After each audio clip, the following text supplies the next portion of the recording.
Nah, itu dia teman-teman ya, apa yang disampaikan oleh Abdul Somad, dan sekarang kita akan mendengarkan bagaimana pemaparan atau sebuah opini yang disampaikan oleh Bang Ade Armando, dan berikut videonya. Fatwa Majelis Ulama yang mengharamkan salam lintas agama kini rame-rame ditentang. Oke. Dan yang menentangnya bukan cuma komentator pinggiran seperti saya, yang secara terbuka menunjukkan mereka berseberangan dengan MUI adalah pejabat Kementerian Agama, pengurus NU, dan sejumlah ahli dan rektor dari perguruan tinggi Islam. Bahkan juga ada suara yang berbeda di kalangan pimpinan MUI sendiri. Sikap terbuka ini layak mengingatkan MUI bahwa mereka tidak bisa begitu saja menetapkan fatwa terhadap umat Islam dengan mengabaikan pandangan para ahli. Buat kita semua ini tentu sangat menggembirakan. Agar Anda tidak bingung, saya ceritakan dulu duduk perkaranya. Siap. Pada akhir Mei, MUI melalui Ijtima Ulama Komisi Fatwa se-Indonesia 2024 menetapkan bahwa umat Islam diharamkan mengucapkan salam agama lain. Itu disampaikan Ketua MUI Bidang Fatwa Asrorun Niam Soleh. Yang dimaksud salam agama lain itu misalnya Shalom dari Kristen, Om Swastiastu dari Hindu, dan Namo Buddhaya dari Buddha. Betul. Menurut Prof. Niam, itu diharamkan karena pengucapan salam dalam Islam merupakan doa yang mengandung unsur ibadah, sehingga tidak boleh dicampur adukan dengan agama lain. Menurutnya, mengucapkan salam dengan cara agama lain bukan termasuk ke dalam sikap toleransi atau moderasi beragama yang dibenarkan. Fatwa MUI mengundang kontroversi karena pengucapan salam lintas agama ini sudah cukup banyak dipraktikkan masyarakat Indonesia, termasuk di acara resmi kenegaraan. Ada juga si ulama terkemuka yang sejalan dengan MUI. Media misalnya mengungkap pernyataan Ustadz Abdul Somad. Sebagaimana bisa disaksikan di video YouTube-nya, dia mengatakan umat Islam jangan mengucapkan salam kepada Yahudi dan Nasrani. Seperti di video tadi ya. Umat Islam mengucapkan Assalamualaikum kepada sesama Muslim yang adalah penghuni surga, tapi kepada yang lain ucapkan saja selamat pagi, dan di akhirat mereka akan masuk neraka. Sejalan dengan MUI, Ustadz Abdul Somad kemudian menyatakan bahwa salam merupakan sebuah doa agar selamat di dunia dan di akhirat. Tapi yang menentang fatwa MUI lebih banyak terdengar. Bahkan di dalam MUI sendiri terdapat suara berbeda. Wakil Sekretaris Jenderal MUI, Arif Fahrudin, di media menyampaikan komentar yang menunjukkan ia tidak sejalan dengan pernyataan Prof. Niam. Menurut Arif, di Indonesia ada kondisi-kondisi yang menyebabkan secara budaya umat Islam tidak bisa menghindari tradisi interaksi lintas agama.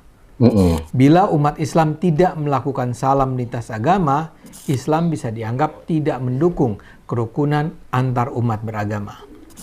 Karena itu Arif menganggap umat Islam dapat melakukan salam lintas agama selama tidak diniatkan sebagai ibadah. Betul. Menurutnya, bila ada pejabat publik yang merasa harus menyampaikan salam lintas agama, itu tetap dapat diterima menurut hukum Islam dengan syarat tidak diniatkan sebagai bentuk sinkretisme ibadah. Setuju. Yang juga langsung mengcounter fatwa MUI ini adalah Kementerian Agama. Berseberangan dengan MUI, Dirjen Bimas Islam Kamarudin Amin mengatakan salam lintas agama merupakan praktik yang dapat mendorong kerukunan umat.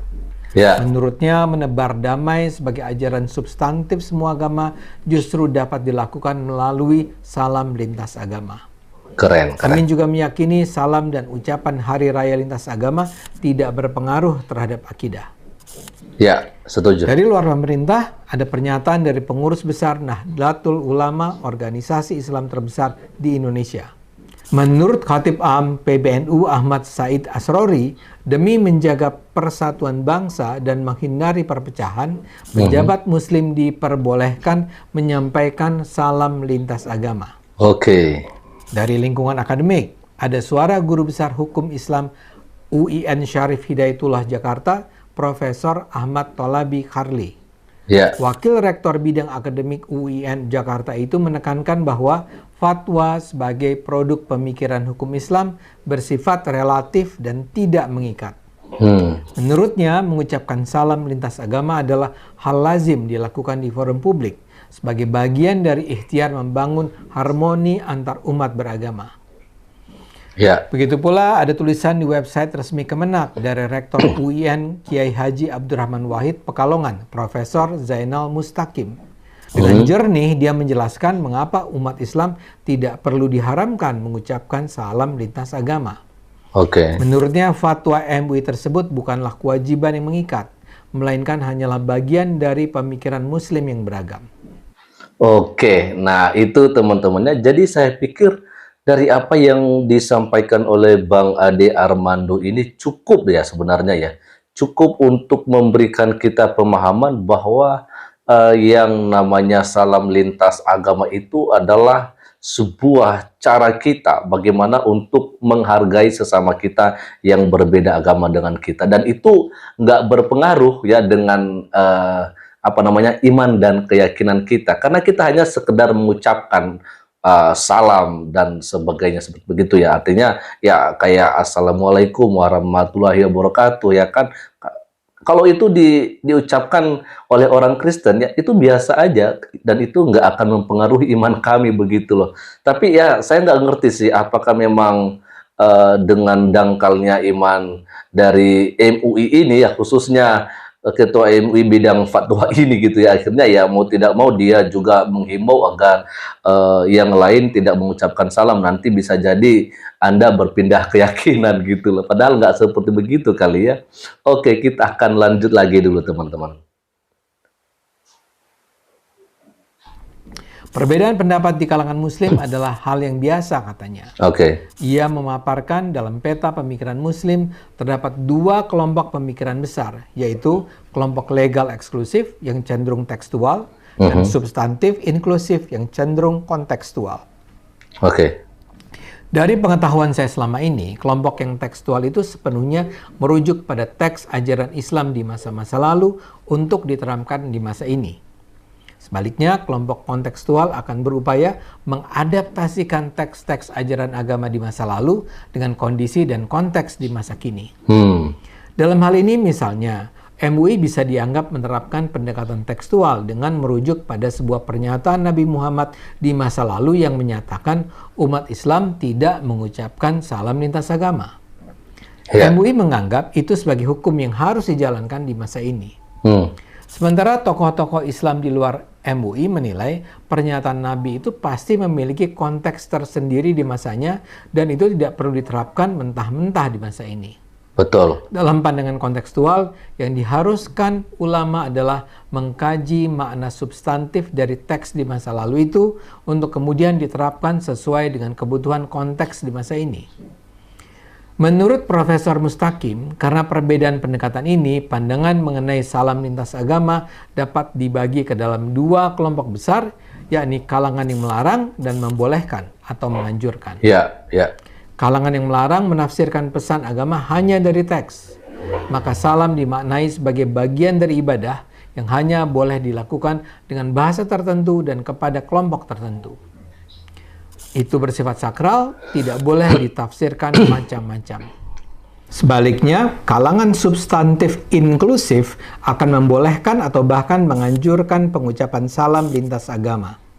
Kalangan ini meyakini secara substantif salam berbagai agama itu memiliki kesamaan, yakni mendoakan untuk kebaikan bagi semua orang. Ya. Larangan salam berbagai agama oleh MUI jadinya dapat dimaknai sebagai salah satu batu sandungan dalam mewujudkan harmoni. Ini cenderung mengarah pada sikap yang eksklusif. Betul. Menurut Profesor Mustaqim, upaya berlebihan untuk menjaga sakralitas agama secara berlebihan bisa mengesampingkan tujuan utama agama itu sendiri. Ya. Ia juga mengingatkan MUI bukanlah satu-satunya lembaga yang merepresentasikan otoritas keberagamaan umat Islam di Indonesia. Oke, keren itu ya. Karena itu ia menganjurkan agar fatwa MUI dikaji dengan lebih santai, lapang, terbuka, dengan tidak mengesampingkan tujuan utama agama, yaitu mewujudkan keselamatan, kedamaian, dan keadilan. Oke, keren. Pandangan serupa diutarakan Rektor IAIN Kediri, Dr. Wahidul Anam. Dalam tulisannya tentang salam lintas agama, dia mengutip pandangan pengurus wilayah Nahdlatul Ulama Jawa Timur yang mengizinkan salam lintas agama.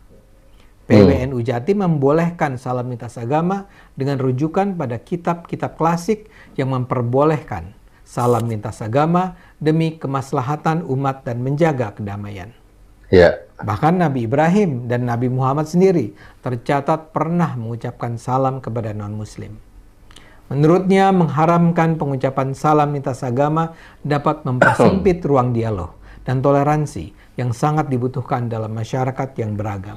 Menggunakan salam lintas agama, ujarnya, tidak harus dilihat sebagai pelanggaran, tetapi sebagai bentuk adaptasi dan penerapan nilai-nilai Islam dalam konteks yang lebih luas dan beragam.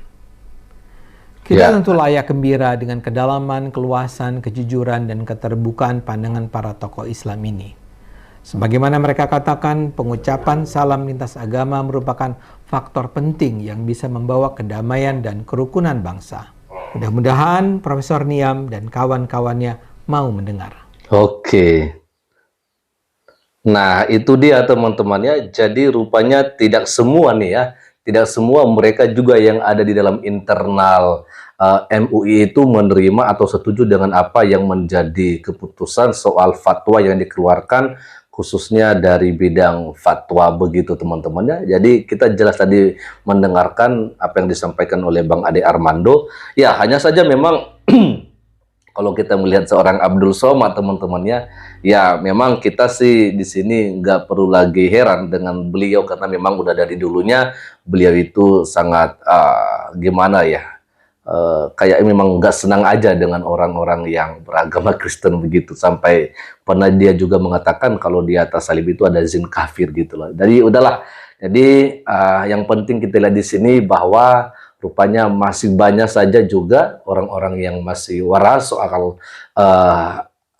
soal mengharamkan ini, dan bagi mereka itu bukanlah sesuatu hal yang harus dilakukan soal fatwa yang dikeluarkan oleh MUI itu sendiri, ya kan? Bahkan mereka juga mengatakan kalau MUI itu ya biasa aja, istilahnya lembaga yang sama dengan lembaga ormas masyarakat yang lain begitu, ya. Jadi teman-teman, saya pikir orang-orang yang tidak melarang ya untuk mengucapkan salam lintas agama, saya pikir adalah mereka-mereka yang sudah diterangi hatinya oleh Roh Kudus begitu ya. Jadi mereka mempunyai hati nurani dan mereka lebih mengedepankan persahabatan ya daripada permusuhan begitu ya. Karena kalau misalnya kita selalu kerjanya mengharamkan begitu ya, seakan-akan kita ini udah sempurna.